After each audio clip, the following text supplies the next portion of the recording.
ਵਾਹਿਗੁਰੂ जी का खालसा वाहिगुरू जी की फतेह। TV 84 ਦੇ ਸਾਰੇ ਦਰਸ਼ਕ ਤੇ ਸਰੋਤੇ ਜਿਹੜੇ ਸਾਡੇ ਨਾਲ ਨਾਰਥ ਅਮਰੀਕਾ ਦੇ ਵਿੱਚੋਂ ਬਣੇ ਹੋਏ ਆ ਜਾਂ ਫਿਰ ਫੇਸਬੁੱਕ ਰਾਹੀਂ ਦੁਨੀਆ ਭਰ ਦੇ ਵਿੱਚ ਬੈਠ ਕੇ ਸਾਨੂੰ ਦੇਖ ਤੇ ਸੁਣ ਰਹੇ ਆ, ਉਹਨਾਂ ਸਾਰਿਆਂ ਦਾ ਮੈਂ ਅਮਰਵੀਰ ਸਿੰਘ ਅੱਜ ਇਸ ਪ੍ਰੋਗਰਾਮ ਦੇ ਵਿੱਚ ਤਹਿ ਦਿਲੋਂ ਸਵਾਗਤ ਕਰਦਾ। ਵਿਊਅਰਸ, ਜਦੋਂ ਅਸੀਂ ਅੱਜ ਗੱਲਬਾਤ ਕਰ ਰਹੇ ਹਾਂ ਤਾਂ ਲੰਘਿਆ ਜਿਹੜਾ ਦਿਨ ਸੀ ਇੱਥੇ 29 ਅਪ੍ਰੈਲ ਦਾ 29 ਅਪ੍ਰੈਲ ਦਾ ਜਿਹੜਾ ਦਿਨ ਹੈ ਉਹ ਖਾਸ ਤੌਰ 'ਤੇ ਅਜੋਕੇ ਸਿੱਖ ਇਤਿਹਾਸ ਦੇ ਵਿੱਚ ਇੱਕ ਖਾਸ ਅਹਿਮੀਅਤ ਰੱਖਦਾ। 1986 ਦੇ ਵਿੱਚ 29 ਅਪ੍ਰੈਲ ਨੂੰ ਖਾਲਿਸਤਾਨ ਡੈਕਲੇਰੇਸ਼ਨ ਦੀ ਜਿਹੜੀ ਰਸਮ ਹੈਗੀ ਹੈ ਉਹ ਅਦਾ ਕੀਤੀ ਗਈ ਸੀ। 26 ਜਨਵਰੀ 1986 ਨੂੰ ਜਿਹੜਾ ਸਰਬੱਤ ਖਾਲਸਾ ਹੋਇਆ ਸੀ ਉਹਦੇ ਵੱਲੋਂ ਥਾਪੀ ਗਈ ਪੰਥਕ ਕਮੇਟੀ ਵੱਲੋਂ 29 ਅਪ੍ਰੈਲ 1986 ਨੂੰ ਖਾਲਿਸਤਾਨ ਦਾ ਐਲਾਨਨਾਮਾ ਕੀਤਾ ਗਿਆ ਸੀ। ਇਹਦੇ ਤੋਂ ਬਾਅਦ ਖਾਲਿਸਤਾਨ ਲਈ ਜਿਹੜਾ ਸੰਘਰਸ਼ ਹੈ ਉਹਦੀ ਸ਼ੁਰੂਆਤ ਹੋਈ ਸੀ। ਸੋ ਅੱਜ ਜਿੱਥੇ ਅਸੀਂ ਅੱਜ ਦਾ ਜਿਹੜਾ ਸ਼ੋਅ ਹੈਗਾ ਉਹ ਖਾਲਿਸਤਾਨ ਡੈਕਲੇਰੇਸ਼ਨ ਡੇ ਨੂੰ ਸਮਰਪਿਤ ਕਰਦੇ ਹਾਂ, ਉੱਥੇ ਹੀ ਇਸ ਪਿਛਲੇ ਸਾਰੇ ਲੰਘੇ ਸਾਲਾਂ ਦੇ ਵਿੱਚ ਅਸੀਂ ਕਿੱਥੋਂ ਸ਼ੁਰੂ ਹੋ ਕੇ ਕਿੱਥੇ ਆਣ ਖਲੋਤੇ ਹਾਂ ਇਹਦੇ ਤੇ ਗੱਲਬਾਤ ਕਰਾਂਗੇ। ਅੱਜ ਇਹ ਸਾਰੀ ਵਿਚਾਰ ਚਰਚਾ ਦੇ ਲਈ ਸਾਡੇ ਨਾਲ ਦਲ ਖਾਲਸਾ ਦੇ ਉੱਘੇ ਆਗੂ ਸਰਦਾਰ ਹਰਚਰਨਜੀਤ ਸਿੰਘ ਧਾਮੀ ਸਾਡੇ ਨਾਲ ਪੰਜਾਬ ਤੋਂ ਫੋਨ ਲਾਈਨ ਤੇ ਬਣੇ ਹੋਏ ਆ। ਆਓ ਉਹਨਾਂ ਨਾਲ ਮਿਲ ਕੇ ਅੱਜ ਦੇ ਪ੍ਰੋਗਰਾਮ ਦੀ ਸ਼ੁਰੂਆਤ ਕਰਦੇ ਹਾਂ। ਹਾਂਜੀ ਧਾਮੀ ਸਾਹਿਬ, ਤੁਹਾਡਾ ਸਵਾਗਤ ਹੈ ਜੀ। ਵਾਹਿਗੁਰੂ ਜੀ ਕਾ ਖਾਲਸਾ ਵਾਹਿਗੁਰੂ ਜੀ ਕੀ ਫਤਿਹ। ਵਾਹਿਗੁਰੂ ਜੀ ਕੀ ਫਤਿਹ। ਧਾਮੀ ਸਾਹਿਬ, ਇਹਦੇ ਤੋਂ ਵੀ ਪਹਿਲਾਂ ਮੈਂ ਖਾਲਿਸਤਾਨ ਡੈਕਲੇਰੇਸ਼ਨ ਡੇ ਤੇ ਗੱਲਬਾਤ ਕਰਨ ਤੋਂ ਪਹਿਲਾਂ ਥੋੜਾ ਜਿਹਾ ਅੱਜ ਸਾਡੇ ਜਿਹੜੇ ਸਿੱਖ ਜਰਨੈਲ ਹੋਏ ਆ ਸਰਦਾਰ ਹਰੀ ਸਿੰਘ ਨਲੂਆ, ਉਹਨਾਂ ਦਾ ਸ਼ਹਾਦਤ ਦਾ ਦਿਨ ਹੈ, ਮਾਰਟਰਡਮ ਡੇ ਆ ਉਹਨਾਂ ਦਾ, ਉਹਨਾਂ ਬਾਰੇ ਵੀ ਮੈਂ ਜਾਣਨਾ ਚਾਹੂੰਗਾ ਤੁਹਾਡੇ ਕੋਲੋਂ, ਉਹਨਾਂ ਦੀ ਸ਼ਖਸੀਅਤ ਬਾਰੇ। ਕਿਉਂਕਿ ਜਦੋਂ ਅਸੀਂ ਸਿੱਖ ਰਾਜ ਦੀ ਗੱਲ ਕਰਦੇ ਹਾਂ ਜਿਹੜਾ ਮਹਾਰਾਜਾ ਰਣਜੀਤ ਸਿੰਘ ਦੇ ਜਾਣ ਤੋਂ ਬਾਅਦ ਸਿੱਖਾਂ ਤੋਂ ਖੁੱਸਿਆ, ਤਾਂ ਮਹਾਰਾਜਾ ਰਣਜੀਤ ਸਿੰਘ ਦੇ ਟਾਈਮ ਪੀਰੀਅਡ ਦੇ ਦੌਰਾਨ ਉਹ ਸਾਰਾ ਜਿਹੜਾ ਟਾਈਮ ਪੀਰੀਅਡ ਸੀ ਉਹਦੇ ਵਿੱਚ ਸਰਦਾਰ ਹਰੀ ਸਿੰਘ ਨਲੂਆ ਦੀ ਇੱਕ ਖਾਸ ਅਹਿਮੀਅਤ ਸੀ ਅਤੇ ਸਿੱਖ ਰਾਜ ਦੇ ਵਿੱਚ ਉਹਨਾਂ ਦੀ ਬੜੀ ਵੱਡੀ ਦੇਣ ਸੀ ਹਰ ਪੱਖ ਤੋਂ ਹੀ। ਸੋ ਉਹਨਾਂ ਦੀ ਸ਼ਖਸੀਅਤ ਬਾਰੇ, ਉਹਨਾਂ ਦੀ ਸ਼ਹਾਦਤ ਬਾਰੇ ਕੀ ਕਹਿਣਾ ਚਾਹੋਗੇ? ਤੇ ਫਿਰ ਆਲ ਟੁਗੈਦਰ ਜਿਹੜੀ ਅੱਜ ਦੀ ਅਸੀਂ ਸਾਡਾ ਟੌਪਿਕ ਹੈਗਾ ਖਾਲਿਸਤਾਨ ਡੈਕਲੇਰੇਸ਼ਨ ਡੇ ਦਾ, ਉਹਨੂੰ ਇਹਦੇ ਨਾਲ ਰਿਲੇਟ ਕਰਕੇ ਤੁਸੀਂ ਕਿਵੇਂ ਦੇਖਦੇ ਹੋ?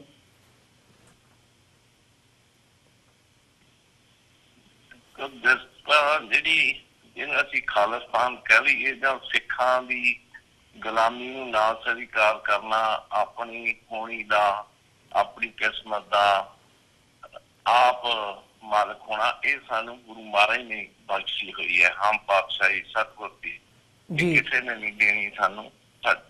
ਸੋ ਇਹ ਜਿਹੜਾ ਸਿੱਖ ਰਾਜ ਦਾ ਸੰਕਲਪ ਹੈ ਜਾਂ ਸਾਨੂੰ ਬਾਦਸ਼ਾਹੀ ਗੁਰੂ ਮਹਾਰਾਜ ਨੇ ਬਖਸ਼ੀ ਹੋਈ ਹੈ, ਇਹ ਗੁਰੂ ਕਾਲ ਤੋਂ ਹੀ ਗੁਰੂ ਮਹਾਰਾਜ ਨੇ ਜਦੋਂ ਬੰਦਾ ਸਿੰਘ ਬਹਾਦਰ ਨੂੰ ਨਜ਼ਾਰਾ ਦੇ ਕੇ, ਪਰ ਸਿੰਘ ਦੇ ਕੇ, ਪੀਰ ਦੇ ਕੇ, ਇਹ ਸਾਰੇ ਬਾਦਸ਼ਾਹੀ ਚਿੰਨ੍ਹ ਦੇ ਕੇ ਪੰਜਾਬ 'ਚ ਭੇਜਿਆ ਔਰ ਬੰਦਾ ਸਿੰਘ ਬਹਾਦਰ ਨੇ ਰਾਜ ਸਟੈਬਲਿਸ਼ ਕੀਤਾ। ਉਸ ਤੋਂ ਬਾਅਦ ਅਪਸ ਐਂਡ ਡਾਊਨਸ ਮਿਸਰਾ ਦਾ ਰਾਜ ਆਇਆ ਔਰ ਉਸ ਤੋਂ ਬਾਅਦ ਜਿਸ ਤਰ੍ਹਾਂ ਮਹਾਰਾਜਾ ਰਣਜੀਤ ਸਿੰਘ ਨੇ ਸਿੱਖ ਰਾਜ ਸਥਾਪਿਤ ਕੀਤਾ। ਉਸ ਸਿੱਖ ਰਾਜ ਦੇ ਜਿਹੜੇ ਥੰਮ ਸੀਗੇ ਉਹਨਾਂ ਦੇ ਵਿੱਚੋਂ ਜਿਹੜਾ ਸਭ ਤੋਂ ਮੇਨ ਉਹ ਸਰਦਾਰ ਹਰੀ ਸਿੰਘ ਨਲੂਆ ਸੀਗਾ। ਉਹ ਜਨਰਲ ਜੋਰਾ ਸਿੰਘ, ਸ਼ਾਮ ਸਿੰਘ ਧਾਰੀਵਾਲ ਜਾਂ ਹੋਰ ਆਪਾਂ ਜਿਹੜੇ ਸਿੱਖ ਜਰਨੈਲ ਹੈ, ਔਰ ਜਿਹੜੇ ਦੂਸਰੇ ਪਾਸੇ ਸਿੱਖ ਵਿਰੋਧੀ ਸੀਗੇ, ਡੋਗਰੇ ਕਹਿ ਲਈਏ ਜਾਂ ਹੋਰ, ਉਹਨਾਂ ਨੂੰ ਵੀ ਇਹ ਖੜਕਦੇ ਸੀਗੇ ਵੀ ਮਹਾਰਾਜਾ ਰਣਜੀਤ ਸਿੰਘ ਤੋਂ ਬਾਅਦ ਕੋਈ ਯੋਗ ਜਾਨਸ਼ੀਨ ਜਾਂ ਯੋਗ ਬੰਦੇ ਹੋਏ ਤਾਂ ਜਿਹੜੀਆਂ ਸਾਡੀਆਂ ਚਾਲਾਂ ਉਹ ਨਹੀਂ ਚੱਲਣੀਆਂ। ਉਹਨੀ ਇਹਨਾਂ ਨੂੰ ਪਹਿਲਾਂ ਹੀ ਐਲੀਮੀਨੇਟ ਕਰਨ ਦੀ ਪ੍ਰਕਿਰਿਆ ਵੀ ਆਰੰਭੀ ਹੋਈ ਸੀ। ਸੋ ਇਹ ਜਿਹੜਾ ਸਰਦਾਰ ਹਰੀ ਸਿੰਘ ਨਲੂਆ, ਇਹਦੇ ਬਹਾਦਰੀ ਦੇ ਕਿੱਸੇ ਤਾਂ ਜੇ ਅਸੀਂ ਵੀ ਦੁਸ਼ਮਣਾਂ ਤੋਂ ਸੁਣੇ ਜਾ ਸਕਦੇ ਆ, ਜਮਰੌਦ ਦੇ ਜਾਂ ਉਧਰ ਅਫਗਾਨਾਂ ਦੇ, ਅਜੇ ਵੀ ਉਹ ਹਰੀਆ ਰਾਂਗਲਾ ਜਾਂ ਹਰੀ ਸਿੰਘ ਨਲੂਆ ਹਰੀਆ ਆ ਗਿਆ ਔਰ ਉੱਥੇ ਜਿਹੜੀਆਂ ਮੱਲਾਂ ਮਾਰੀਆਂ, ਬਹੁਤ ਵੱਡੀ ਗੱਲ ਹੈ ਔਰ ਇਤਿਹਾਸ ਹੈ ਔਰ ਦੁਨੀਆ ਦੇ ਸਰਵੋਤਮ ਜਰਨੈਲ ਜਾਣੇ ਜਾਂਦੇ ਆ। ਹਰੀ ਸਿੰਘ ਨਲੂਆ ਜਿਸ ਕੌਮ ਨੇ ਅੱਜ ਤੱਕ ਕਿਸੇ ਦੀ ਗੁਲਾਮੀ ਸਵੀਕਾਰ ਨਹੀਂ ਕੀਤੀ, ਉੱਥੇ ਇੱਕ ਰਾਜ ਸਟੈਬਲਿਸ਼ ਕਰਨਾ ਬਹੁਤ ਵੱਡੀ ਗੱਲ ਸੀ। ਲੇਕਿਨ ਦੂਸਰੇ ਪਾਸੇ ਇਹਨਾਂ ਦੀਆਂ ਡੋਗਰਿਆਂ ਦੀਆਂ ਵਿਚਾਲਾਂ ਸੀ, ਉਹ ਮੁਹਿੰਮ ਚ ਪਿੱਛੇ ਉਹਨਾਂ ਨੂੰ ਜਿਹੜੋ ਹੋਰ ਸਪਲਾਈ ਜਿਹਨੂੰ ਕਹਿ ਲਓ ਕੁਮਕ ਕਹਿੰਦੇ ਸੀ, ਉਹ ਨਹੀਂ ਪਹੁੰਚਾਉਣੀ ਮਹਾਰਾਜਾ ਨੂੰ, ਉਹਨਾਂ ਦੀਆਂ ਚਿੱਠੀਆਂ ਨਹੀਂ ਦੇਣੀਆਂ, ਜਾਂ ਹੋਰ ਵੀ ਅਜੇ ਰਿਸਰਚ ਕਰਨ ਦੀ ਲੋੜ ਹੈ ਵੀ ਉਹ ਕਿਸ ਤਰ੍ਹਾਂ ਉਹਨਾਂ ਦੀ ਸ਼ਹਾਦਤ ਹੋਈ ਜਾਂ ਉਹਨਾਂ ਦਾ ਮਰਡਰ ਕਰਾਇਆ ਇਹਨਾਂ ਨੇ ਜੀ ਡੋਗਰਿਆਂ ਨੇ ਜਾਂ ਹੋਰ ਜਿਹੜੇ ਪੰਥ ਵਿਰੋਧੀ ਸੀ। ਸੋ ਉਹਦੇ ਨਾਲ ਹਰੀ ਸਿੰਘ ਐਕਚੁਅਲੀ ਜਿਹੜਾ ਪੌਲ ਸੀ ਸਿੱਖ ਰਾਜ ਦਾ ਜਾਂ ਡਿਕੇਟ ਦਾ ਮਤਲਬ ਸਿੱਖ ਰਾਜ ਖੁੱਸਣ ਵੱਲ ਨੂੰ ਜਾਂ ਅਸੀਂ ਗਿਰਾਵਟ ਹੇਠਾਂ ਨੂੰ ਜਾਣ ਨੂੰ ਸਾਡੇ ਸਿੱਖ ਰਾਜ ਖੁੱਸਣ ਦੇ ਚਿੰਨ੍ਹ ਉਦੋਂ ਤੋਂ ਹੀ ਸ਼ੁਰੂ ਹੋ ਗਏ ਜਦੋਂ ਹਰੀ ਸਿੰਘ ਨਲੂਆ ਨੂੰ ਉਹਨੇ ਲਾਂਭੇ ਕਰ ਦਿੱਤਾ, ਕਿਉਂਕਿ ਜਿਸ ਦ੍ਰਿੜਤਾ ਨਾਲ ਹਰੀ ਸਿੰਘ ਨਲੂਆ ਜਾਂ ਹੋਰ ਜਰਨੈਲ ਇਹਨੂੰ ਖਾਲਸਾ ਰਾਜ ਬਣਾਉਣਾ ਚਾਹੁੰਦੇ ਸੀ, ਉਹ ਇੱਕ ਪਿਤਾ ਪੁਰਖੀ ਰਾਜ ਬਣਨਾ ਹੀ ਜਿਹੜਾ ਆ ਉਹ ਸਿੱਖ ਰਾਜ ਦੇ ਖੁੱਸਣ ਦਾ ਮੇਨ ਕਾਰਨ ਹੈ। ਸੋ ਹਰੀ ਸਿੰਘ ਨਲੂਆ ਦੇ ਜਾਣ ਨਾਲ ਜਿਹੜਾ ਸਿੱਖ ਰਾਜ ਸੀ ਉਹਦਾ ਅੰਤ ਹੋਣਾ ਸ਼ੁਰੂ ਹੋ ਗਿਆ, ਔਰ ਫਿਰ ਇੱਕ ਪਿਤਾ ਪੁਰਖੀ ਰਾਜ ਕਹਿ ਲਓ ਉਸ ਵੱਲ ਨੂੰ ਇੱਕ ਤੁਰੀ ਗੱਲ, ਔਰ ਉਹ ਡੋਗਰੇ ਉਹਦੇ ਚ ਕਾਮਯਾਬ ਹੋ ਗਏ। ਸੋ ਇਹ ਇੱਕ ਜਿੱਥੇ ਉਸ ਜਰਨੈਲ ਨੂੰ ਯਾਦ ਕਰਕੇ ਉੱਤੇ ਫਖਰ ਕਰੀਏ, ਉਹਦਾ ਜਿਸ ਤਰ੍ਹਾਂ ਉਹਦੇ ਚਰਿੱਤਰ ਬਾਰੇ ਵੀ ਦੱਸਿਆ ਗਿਆ ਆ, ਨਾਮ ਰਚਿਆ ਸੀ, ਕਿੰਨਾ ਆਪਣੇ ਜੋ ਗੁਰੂ ਮਹਾਰਾਜ ਸਨ ਰਹਿਤ ਮਰਿਆਦਾ ਦੇਖੀ ਜਾਂ ਕਰੈਕਟਰ ਦੇ ਕਿੰਨੀ ਦ੍ਰਿੜਤਾ ਸੀ, ਕਿੰਨੀ ਬਹਾਦਰੀ ਸੀ, ਉਹ ਜਿੰਨਾ ਮਾਣ ਕੀਤਾ ਜਾਵੇ ਉਹਨਾਂ ਤੇ ਘੱਟ ਹੈ। ਔਰ ਸਾਡੀ ਤਰਾਸਦੀ ਇਹ ਹੈ ਕਿ ਅਸੀਂ ਜਿਸ ਤਰ੍ਹਾਂ ਹੁਣੇ ਰੀਸੈਂਟਲੀ ਆਇਆ ਕਿ ਹਿਸਟਰੀ ਵਿੱਚ ਤਾਂ ਗੁਰੂ ਸਾਹਿਬਾਨ ਵੀ ਗਾਇਬ ਕੀਤੇ ਜਾ ਰਹੇ ਆ ਜੀ, ਤਾਂ ਅਸੀਂ ਸਾਡੇ ਲਈ ਪੀੜ੍ਹੀਆਂ ਨੂੰ ਦੱਸਣਾ ਬਹੁਤ ਔਖਾ ਹੋ ਰਿਹਾ ਇਸ ਬਸਤੀ ਬਣ ਕੇ, ਜਿਸ ਤਰ੍ਹਾਂ ਅਸੀਂ ਬਸਤੀਵਾਦ ਦੇ ਪ੍ਰਭਾਵ ਥੱਲੇ ਜੀ ਰਹੇ ਹਾਂ। ਇੱਥੇ ਸਵਾਮੀ ਦਇਆਨੰਦ, ਵਿਵੇਕਾਨੰਦ ਜਾਂ ਹੋਰ ਜਿਹੜੇ ਆ ਵੀਰ ਸਭਾਕਰ, ਲਾਲਾ ਲਾਜਪਤ ਰਾਏ, ਜਿਨ੍ਹਾਂ ਨੇ ਚੀਚੀ ਨੂੰ ਖੂਨ ਲਾ ਕੇ ਜਿਹੜੇ ਸ਼ਹੀਦ ਬਣੇ ਆ ਜੀ, ਜਾਂ ਅੰਗਰੇਜ਼ਾਂ ਨੂੰ ਕਿਸ ਤਰ੍ਹਾਂ ਗਦਾਰੀਆਂ ਕੀਤੀਆਂ, ਉਹ ਤਾਂ ਇੱਥੇ ਸਾਡੇ ਬੱਚਿਆਂ ਦੇ ਨਾਇਕ ਬਣ ਰਹੇ ਆ। ਪਰ ਅਸੀਂ ਜੋ ਇੱਕ ਪ੍ਰਕਿਰਿਆ ਹੁੰਦੀ ਹੈ, ਇੱਕ ਜਿਹਨੂੰ ਬਸਤੀ ਬਣਾ ਜਿਹਨਾਂ ਨੂੰ ਗੁਲਾਮ ਬਣਾ ਲਿਆ ਜਾਂਦਾ, ਜਿੱਦਾਂ ਪ੍ਰੈਜ਼ੈਂਟ ਕੰਟਰੋਲ ਦਾ ਪਾਸਟ ਵਾਲੀ ਜੋਰਜ ਔਰਵੈਲ ਕਹਿੰਦਾ, ਅਸੀਂ ਦੱਸਣ ਚ ਸਮਰਥ ਹੋ ਰਹੇ ਹਾਂ। ਔਰ ਇਹ ਕੋਸ਼ਿਸ਼ ਹੀ ਹੈ ਜਿਸ ਤਰ੍ਹਾਂ TV 84 ਹੈ ਜਾਂ ਵਿਦੇਸ਼ਾਂ ਜਾਂ ਸਾਡੀ ਇੱਕ ਜਿਹੜੀ ਢਾਡੀ ਪ੍ਰਕਿਰਿਆ ਜੀ ਗੁਰੂ ਮਹਾਰਾਜ ਨੇ ਸਾਨੂੰ ਬਖਸ਼ੀ ਹੈ, ਜਿਹੜੀ ਚੀਨਾ ਮਸੀਨਾ ਅਸੀਂ ਇਤਿਹਾਸ ਸੁਣਾਉਂਦੇ ਆ, ਇਹਦੇ ਰਾਹੀਂ ਅਸੀਂ ਆਪਣੀਆਂ ਨਸਲਾਂ ਦਾ ਹੀ ਬਚਾ ਪਾ ਰਹੇ ਹਾਂ। ਤੋ ਇਹ ਸਾਡੀ ਹੋਰ ਵੀ ਜ਼ਿੰਮੇਵਾਰੀ ਵੱਧ ਜਾਂਦੀ ਹੈ ਤੇ ਇਹਨਾਂ ਨਾਇਕਾਂ ਬਾਰੇ ਜਿਸ ਤਰ੍ਹਾਂ ਹੁਣ ਸੋਸ਼ਲ ਮੀਡੀਆ ਦਾ ਵੀ ਯੁੱਗ ਹੈ, ਵੱਧ ਤੋਂ ਵੱਧ ਆਪਾਂ ਦੱਸੀਏ ਤਾਂ ਕਿ ਬੱਚੇ ਆਪਣੇ ਵਿਰਸੇ ਨਾਲ ਮਾਣ ਕਰ ਸਕਣ। ਜੀ ਬਿਲਕੁਲ ਧਾਮੀ ਸਾਹਿਬ, ਜਿਵੇਂ ਤੁਸੀਂ ਗੱਲ ਕੀਤੀ ਹੈ ਕਿ ਜਿੰਨਾ ਮਾਣ ਕੀਤਾ ਜਾਵੇ ਸਰਦਾਰ ਹਰੀ ਸਿੰਘ ਨਲੂਆ ਤੇ ਉਹ ਘੱਟ ਹੈਗਾ। ਜਦੋਂ ਅਸੀਂ ਅੱਜ ਦੀ ਵੀ ਗੱਲ ਕਰਦੇ ਹਾਂ ਤਾਂ ਜਿਨ੍ਹਾਂ ਲੋਕਾਂ ਨੇ ਸੋਵੀਅਤ ਦੀ ਜਿਹੜੀ ਪਾਵਰ ਸੀ ਉਹਨੂੰ ਹਰਾਇਆ, ਅੱਜ ਜਿਹੜੀਆਂ ਨੈਟੋ ਦੀਆਂ ਫੋਰਸਿਸ ਨੇ ਉਹ ਵੀ ਉੱਥੋਂ ਨਿਕਲ ਰਹੀਆਂ ਨੇ। ਉਸ ਇਲਾਕੇ ਦੇ ਵਿੱਚ ਸਰਦਾਰ ਹਰੀ ਸਿੰਘ ਨਲੂਏ ਨੇ ਜਿਹੜੀ ਹੈਗੀ ਹੈ, ਆਪਾਂ ਪੰਜਾਬੀ 'ਚ ਕਹਿਣਾ ਹੋਵੇ ਜੇ ਠੇਠ ਦੇ ਵਿੱਚ, ਤਾਂ ਧੱਕ ਜਿਹੜੀ ਸੀ ਉਹਨਾਂ ਨੇ ਜਮਾਈ ਸੀ। ਅਤੇ ਅੱਜ ਦਾ ਜਿਹੜਾ ਬਾਰਡਰ ਵੀ ਹੈਗਾ ਪਾਕਿਸਤਾਨ ਅਫਗਾਨਿਸਤਾਨ ਦਾ, ਉਹ ਸਿੱਖ ਰਾਜ ਵੇਲੇ ਜਾਂ ਸਿੱਖਾਂ ਨੇ ਹੀ ਉਹ ਜਿਹੜੀ ਡਿਊਰੈਂਟ ਲਾਈਨ ਸੀ ਉਹ ਡਰਾ ਕੀਤੀ ਸੀਗੀ। ਸੋ ਇਸੇ ਨੂੰ ਜੇ ਅਸੀਂ ਅੱਜ ਦੇ ਰਿਲੇਟਿਵ ਕੰਟੈਕਸਟ ਦੇ ਵਿੱਚ ਦੇਖਣਾ ਹੋਵੇ ਤਾਂ ਸਿੱਖ ਰਾਜ ਤੋਂ ਬਾਅਦ ਜਿਹੜੀ ਅੱਜ ਖਾਲਿਸਤਾਨ ਦੀ ਸਟਰਗਲ ਹੈਗੀ ਹੈ, ਖਾਲਿਸਤਾਨ ਦੇ ਐਲਾਨਨਾਮੇ ਨਾਲ ਸ਼ੁਰੂ ਹੋਈ, ਜਿਹਦੀ ਅੱਜ ਅਸੀਂ 32ਵੀਂ ਵਰ੍ਹੇਗੰਢ ਮੌਕੇ ਗੱਲ ਕਰ ਰਹੇ ਹਾਂ, ਤਾਂ ਇਸ ਬਾਰੇ ਕੀ ਕਹਿਣਾ ਚਾਹੋਗੇ? ਇਹਦੇ ਨਾਲ ਰਿਲੇਟ ਕਰਕੇ ਤੁਸੀਂ ਉਸ ਸਿੱਖ ਰਾਜ ਨੂੰ ਕਿਵੇਂ ਦੇਖਦੇ ਹੋ ਤੇ ਇਸ ਜਿਹੜੀ ਇਹ ਸਟਰਗਲ ਹੈਗੀ ਹੈ ਪਿਛਲੇ 32 ਸਾਲਾਂ ਦੀ, ਇਸ ਬਾਰੇ ਤੁਸੀਂ ਕੀ ਕਹਿਣਾ ਚਾਹੋਗੇ? ਇੱਕ ਤਾਂ ਤੁਸੀਂ ਇੱਕ ਬਹੁਤ ਵਧੀਆ ਗੱਲ ਕਹੀ ਕਿ ਜਿਸ ਤਰ੍ਹਾਂ ਪਾਕਿਸਤਾਨ ਦਾ ਬਾਰਡਰ, ਈਵਨ ਚਾਈਨਾ ਦਾ ਬਾਰਡਰ ਵੀ ਜਿਹੜਾ ਆ ਉਹ ਵੀ ਸਿੱਖ ਰਾਜ ਨਾਲ ਹੀ ਰਿਲੇਟਡ ਹੈ। ਇਹ ਵੀ ਮੈਂ ਇੱਕ ਸੈਕਿੰਡ ਮੈਂਸ਼ਨ ਕਰ ਦਿਆਂ ਕਿ ਜਨਰਲ ਜ਼ੋਰਾਵਰ ਸਿੰਘ ਨਾਲ ਜਦੋਂ ਉੱਥੇ ਤਿੱਬਤ ਤੱਕ ਉਹਨੇ ਰੂਲ ਕੀਤਾ ਤਾਂ ਜਿਹੜੀ ਸੰਧੀ ਹੋਈ ਹੈ ਮਹਾਰਾਜਾ ਰਣਜੀਤ ਸਿੱਖ ਰਾਜ ਦੀ ਹੋਈ ਹੈ ਚਾਈਨਾ ਨਾਲ। ਅੱਜ ਤਾਈਂ ਮੋਦੀ ਵੀ ਹੁਣ ਜਿਹੜਾ ਗਿਆ ਸੀ ਨਾ, ਉਹ ਕਿਸ਼ਤੀ ਚ ਕਹਿੰਦੇ ਕੋਈ ਸਟੇਟਮੈਂਟ ਨਹੀਂ ਅਸੀਂ ਇਸ਼ੂ ਕਰਨੀ, ਉਹ ਵੋਟਿੰਗ ਕਰਕੇ ਜਾਂ ਇੱਧਰ ਚਾਹ ਚੂ ਪੀ ਕੇ ਉਹਨੇ ਇਹਨੂੰ ਛੁਣਛਣਾ ਦਿਖਾ ਕੇ ਵਾਪਸ ਭੇਜ ਦਿੱਤਾ। ਜੇ ਕੋਈ ਹੋਈ ਹੈ ਐਗਰੀਮੈਂਟਸ ਹੋਏ ਆ ਤਾਂ ਉਹ ਸਿੱਖ ਰਾਜ ਦੇ ਜਨਰਲ ਜ਼ੋਰਾਵਰ ਸਿੰਘ ਨੇ ਜਿੱਥੇ ਚਲਾਏ ਆ ਝੰਡੇ, ਉਹਨਾਂ ਨਾਲ ਹੋਈ। ਅੱਜ ਵੀ ਉਹਦਾ ਹਵਾਲਾ ਦਿੱਤਾ ਜਾ ਸਕਦਾ, ਇਹਨਾਂ ਦੀ ਕੋਈ ਗੱਲ ਨਹੀਂ। ਹਾਂਜੀ, ਤੇ ਦੂਸਰੀ ਤੁਸੀਂ ਜਿਹੜਾ ਇਹ ਆ ਆਪਣਾ 29 ਅਪ੍ਰੈਲ ਉਹ ਤੁਸੀਂ ਪਹਿਲਾਂ ਦੱਸਿਆ ਵੀ ਹੈ ਇੰਟਰੋਡਕਸ਼ਨ ਚ ਕਿ 26 ਜਨਵਰੀ ਖਾਲਿਸਤਾਨ ਦੀ ਮੰਗ ਜਾਂ ਸਿੱਖ ਆਜ਼ਾਦੀ ਦੀ ਸਿੱਖ ਰਾਜ ਦੀ ਮੰਗ ਸਿੱਖਾਂ ਦੇ ਹਿਰਦਿਆਂ ਚੋਂ ਕਦੀ ਵੀ ਗਾਇਬ ਨਹੀਂ ਹੋਈ, ਇਹ ਹੋਣੀ ਹੈ। ਇਹ ਜਿੰਨਾ ਮਰਜ਼ੀ ਸਾਡੇ ਜਿਹੜੇ ਰੂਲਰਸ ਹੈ ਜ਼ੋਰ ਲਗਾ ਲੈਣ, ਈਵਨ ਅੰਗਰੇਜ਼ਾਂ ਨੇ ਮੁਹੰਮਦ ਲਤੀਫ ਨੂੰ ਵੀ ਇਤਿਹਾਸ ਲਿਖਾਇਆ ਜਾਂ ਹੋਰ ਕੋਸ਼ਿਸ਼ ਕੀਤੀ, ਪਰ ਉਹ ਜਿਹੜੀ ਇਹ ਹੈ ਇਹ ਕਿਸੇ ਨਾ ਕਿਸੇ ਰੂਪ ਦੇ ਵਿੱਚ ਕਿਉਂਕਿ ਧੁਰ ਅੰਦਰ ਰੱਖੀ ਹੋਈ ਹੈ ਜੀ। ਅਸੀਂ ਪੈਕਾਫ ਕੋ ਦੇਤੇ ਨਹਿ ਮਾਨਾ ਤਾਨ, ਅਸੀਂ ਡਰਾਉਂਦੇ ਨਹੀਂ ਤਾਂ ਅਸੀਂ ਕਿਤੇ ਤੇ ਡਰ ਥੱਲੇ ਵੀ ਨਹੀਂ ਰਹਿਣਾ। ਜਦੋਂ ਕੋਈ ਵੀ ਸਿੱਖ ਜਦੋਂ ਗੁਰਬਾਣੀ ਨਾਲ ਪੜ੍ਹੇਗਾ ਉਹਨੇ ਇੱਧਰ ਨੂੰ ਤੁਰਨਾ ਹੀ ਆ।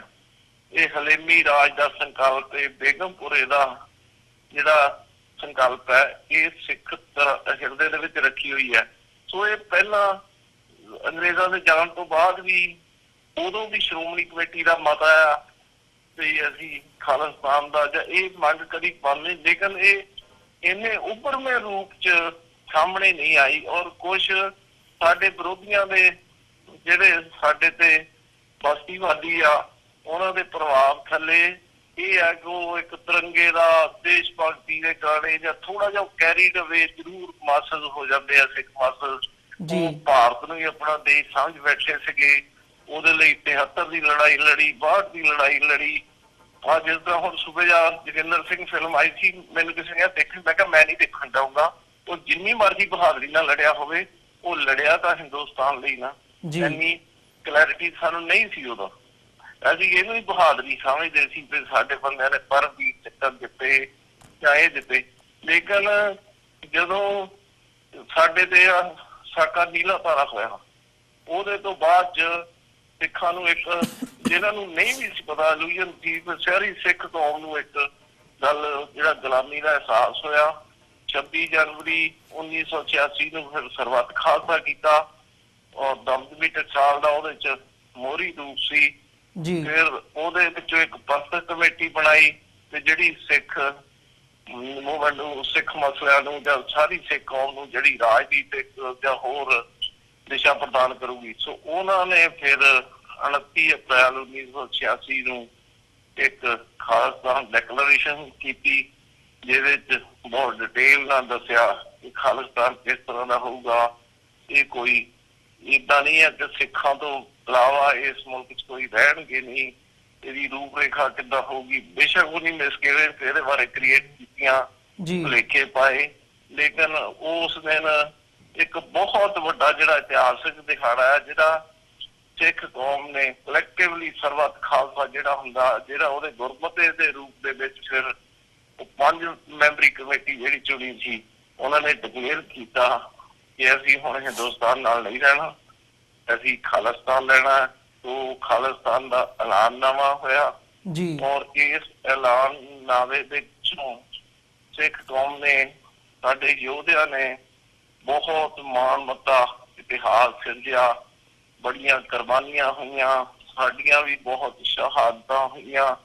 ਇਹ ਤੁਹਾਨੂੰ ਪਤਾ ਹੈ, ਸਾਰੀ ਕੌਮ ਨੂੰ ਪਤਾ ਹੈ। ਕੌਮ ਨੇ ਦੁੱਖ ਵੀ ਬਹੁਤ ਝੱਲਿਆ, ਮਾਰਾਂ ਵੀ ਬਹੁਤ ਖਾਧੀਆਂ ਔਰ ਇੱਕੋ ਜਿਹੜਾ ਅਸੀਂ ਕਹਿ ਲਈਏ 84 ਵਾਲੀ ਇੱਕ ਸਾਡੀ ਨਸਲ ਸੀ, ਜਨਰੇਸ਼ਨ ਸੀਗੀ, ਜਿਹੜੇ ਉਦੋਂ ਯੂਥ ਸੀਗੇ, ਉਹ ਸਾਰੇ ਜਾਂ ਹੁਣ ਇਹਨਾਂ ਨੇ ਸ਼ਹਾਦਤਾਂ ਪਾ ਕੇ ਜਾਂ ਮਤਲਬ ਕਹਿ ਲੈ ਕਿ ਹੁਣ ਇੱਕ ਨਵੀਂ ਜਨਰੇਸ਼ਨ ਉਹਦੇ ਬਾਅਦ ਆ ਗਈ ਆ, ਨੌਜਵਾਨ ਪੀੜ੍ਹੀ, ਜਿਹਨੇ ਇਸ ਮੂਵਮੈਂਟ ਨੂੰ ਆਪਣੇ ਹੱਥਾਂ 'ਚ ਲੈ ਲਿਆ।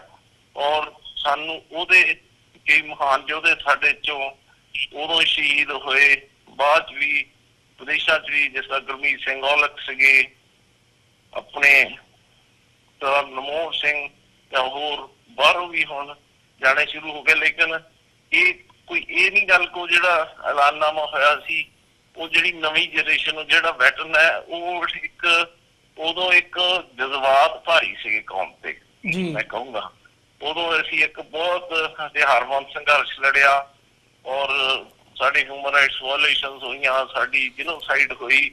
ਲੇਕਿਨ ਹੁਣ ਜਿਹੜੀ ਨਵੀਂ ਪੀੜ੍ਹੀ ਆ, ਮੈਂ ਤੁਹਾਨੂੰ ਇਹ ਦੱਸਦਾ, ਮੈਂ ਈਵਨ ਤੁਸੀਂ ਦੇਖਿਆ ਸਰੀ ਚ ਵੀ ਨੌਜਵਾਨ ਬਣਾਇਆ ਜਾਂ ਹੋਰ ਗੁਰਦੁਆਰਾ ਚ ਵੀ ਸਾਡੀ ਉੱਥੇ ਦੀ ਬੌਰਨ ਪੀੜ੍ਹੀ ਆ ਰਹੀ ਆ, ਤਾਂ ਹੁਣ ਇੱਕ ਬਹੁਤ ਸੁਘੜ ਸਿਆਣੀ ਔਰ ਜਜ਼ਬਾਤੀ ਰੌਂ ਤੋਂ ਵੀ ਅੱਗੇ ਵੱਧ ਕੇ ਜਿਨ੍ਹਾਂ ਨੂੰ ਬਿਲਕੁਲ ਸਿਧਾਂਤਕ ਤੌਰ ਤੇ ਪਕੜ ਹੈ, ਸਮਝ ਹੈ, ਇਹਨਾਂ ਨੂੰ ਇਹ ਗੱਲ ਕਲੀਅਰ ਹੈ ਨੌਜਵਾਨ ਪੀੜ੍ਹੀ ਨੂੰ ਵੀ ਇਸ ਸਿਸਟਮ ਦੇ ਵਿੱਚ ਜਿਹੜਾ ਸਿੱਖ ਕੌਮ ਦਾ ਸਰਵਾਈਵਲ ਸੰਭਵ ਨਹੀਂ ਹੈ। ਸਾਡੀ ਉਹ ਸਮਝਦੇ ਆ ਜਿਹੜੀ ਹਰੇਕ ਸਾਡੀ ਸਮੱਸਿਆ ਹੈ, ਚਾਹੇ ਉਹ ਆਰਥਿਕ ਹੈ, ਸਾਡੇ ਪਾਣੀਆਂ ਦੀ ਲੋਟ ਹੈ, ਫਸਲਾਂ ਦੇ ਭਾਅ ਹੈ, ਕਿਸਾਨਾਂ ਨਾਲ ਧੱਕੇ ਹੈ, ਜਾਂ ਸਾਡੀ ਸਮਾਜਿਕ ਹੈ, ਜੋ ਸਾਡੀ ਕਲਚਰਲ ਜੀਨੋਸਾਈਡ ਹੋ ਰਿਹਾ ਹੈ, ਜੋ ਸਾਡਾ ਧਾਰਮਿਕ ਜਿੰਨਾ ਡੇਰਾਵਾਦ ਹੈ। ਸੋ ਇੱਕ ਤਾਂ ਥੋੜਾ ਇਹਨਾਂ ਦੇ ਵਿਰੁੱਧ ਲੜਦੇ, ਲੇਕਿਨ ਜਿਹੜਾ ਮੂਲ ਜੜ ਹੈ ਇਹਨਾਂ ਸਾਰੀਆਂ ਸਮੱਸਿਆਵਾਂ ਦੀ, ਜਾਂ ਨਾਨਕ ਸ਼ਾਹ ਫਿਲਮ ਹੀ ਆਈ ਹੈ, ਕੋਈ ਵੀ ਹੈ, ਉਹ ਯੂਥ ਹੈ ਜਿਹੜੀ, ਜਾਂ ਹੁਣ ਸਿੱਖ ਕੌਮ ਹੈ, ਉਸ ਨੂੰ ਗੁਲਾਮੀ ਦੇ ਅਹਿਸਾਸ ਵਜੋਂ ਜਾਣ ਕੇ, ਔਰ ਉਹਦਾ ਜਿਹੜਾ ਪਰਮਾਨੈਂਟ ਸੋਲੂਸ਼ਨ ਹੈ ਉਹ ਸਿਰਫ ਤਾਂ ਸਿਰਫ ਖਾਲਿਸਤਾਨ ਦੇ ਵਿੱਚ ਪਿਆ ਹੋਇਆ, ਸਾਡੀ ਪੂਰਨ ਆਜ਼ਾਦੀ ਦੇ ਵਿੱਚ ਪਿਆ ਹੋਇਆ।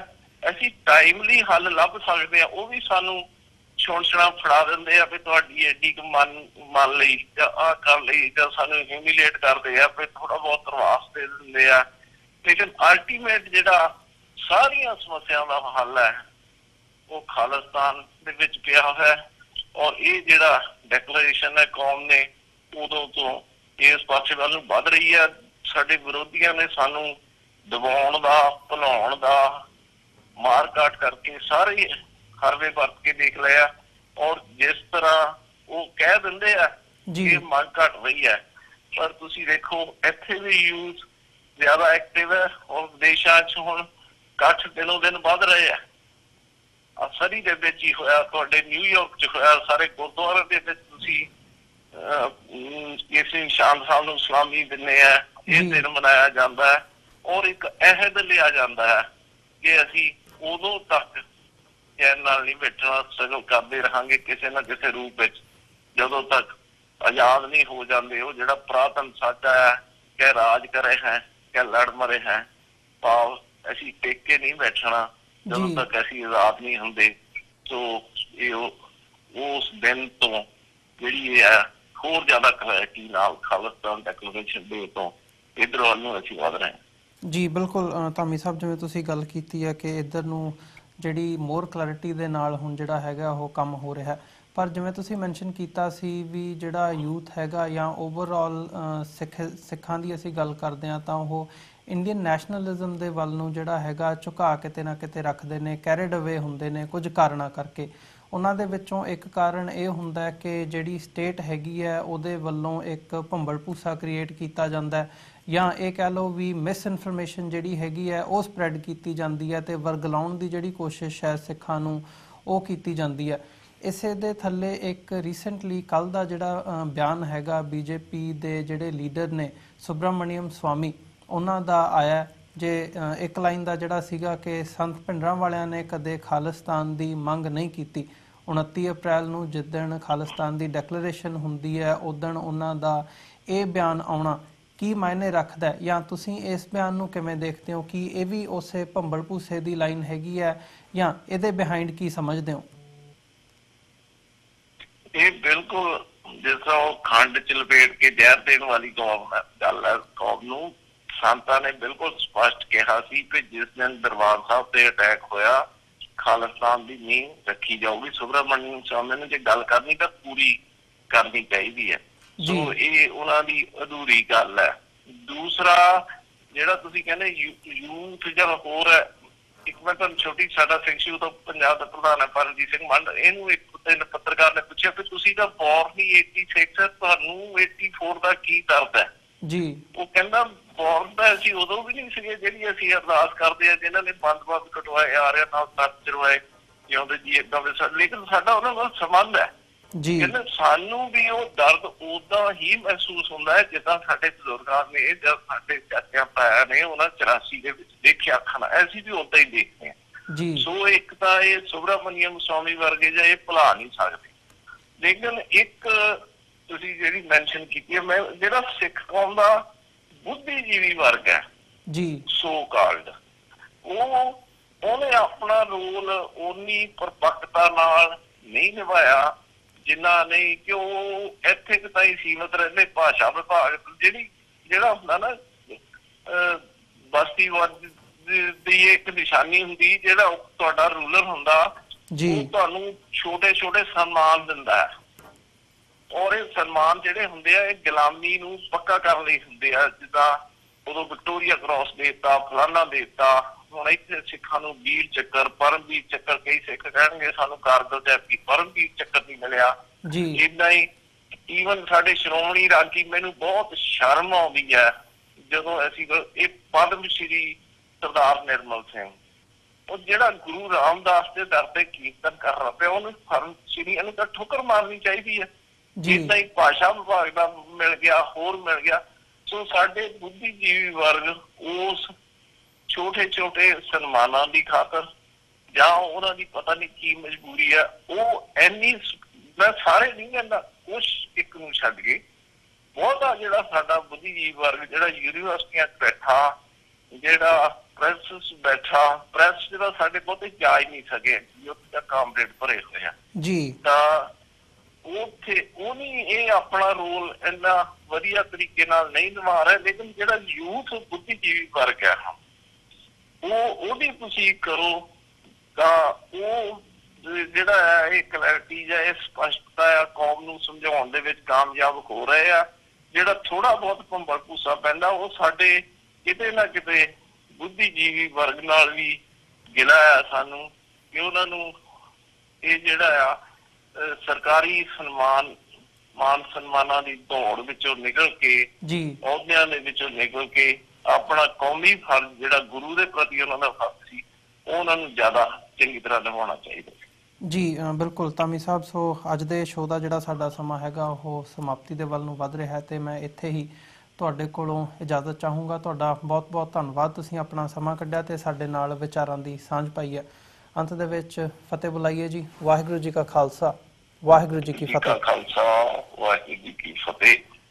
ਵਿਊਅਰਸ, ਉਮੀਦ ਕਰਦੇ ਹਾਂ ਕਿ ਜਿਹੜੀ ਅੱਜ ਦੀ ਸਾਡੀ ਇਹ ਸਾਰੀ ਗੱਲਬਾਤ ਸੀ ਖਾਲਿਸਤਾਨ ਡਿਕਲੇਰੇਸ਼ਨ ਡੇ ਦੇ ਹਵਾਲੇ ਨਾਲ ਦਲ ਖਾਲਸਾ ਦੇ ਜਿਹੜੇ ਸਾਬਕਾ ਪ੍ਰਧਾਨ ਨੇ ਸਰਦਾਰ ਹਰਚਰਨਜੀਤ ਸਿੰਘ ਧਾਮੀ ਹੋਰਾਂ ਦੇ ਨਾਲ, ਉਹ ਤੁਹਾਨੂੰ ਜ਼ਰੂਰ ਪਸੰਦ ਆਈ ਹੋਵੇਗੀ।